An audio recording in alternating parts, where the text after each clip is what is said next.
Welcome back to the channel. Today, working out in the shop, I'm going to cut this rear cross member off.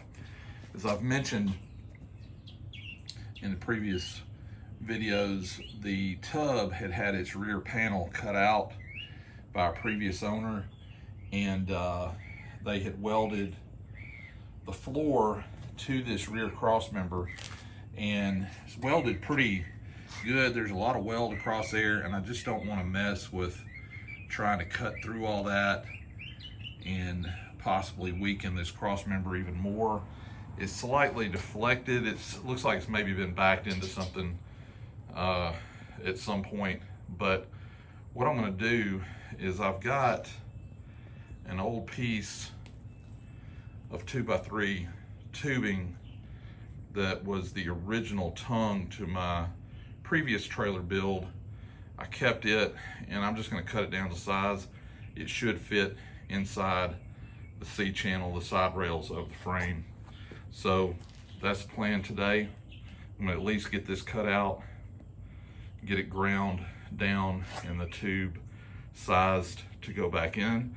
May not get it welded today, but I'm going to get started.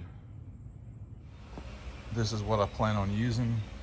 Like I said, this was the tongue off of the carry-on, whatever, trailer from Lowe's.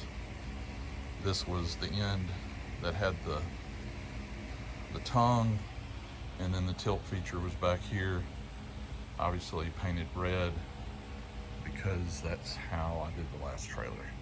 But I'm glad I kept this piece. I have to cut maybe a foot or so off of it. It should slide right in.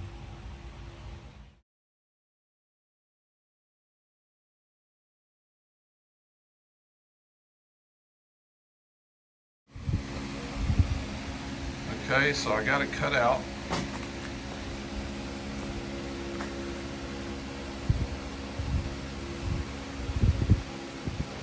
Back end of these rails stayed pretty square once it was cut out. Tried not to tweak or bend on it too much as I was pulling on it, but it looks like it's going to be pretty square. They didn't spring outward or do anything weird when I cut the tension off. So hopefully this new piece will go in. Okay, got the 2x3 tube in. I just had to do just a little bit of grinding from my initial measurement, and it slid right in. All I need to do now is take it out, strip it down, and rust treat it just like I did the rest of the frame, all the way up to the last inch or so, and then I'll weld it in. But there you go. That's the next step in bringing this 416 trailer back to life and getting lost somewhere out in the forest. Thank y'all for watching. If you hadn't already subscribed, please consider doing so, and smash that like button if you enjoyed it.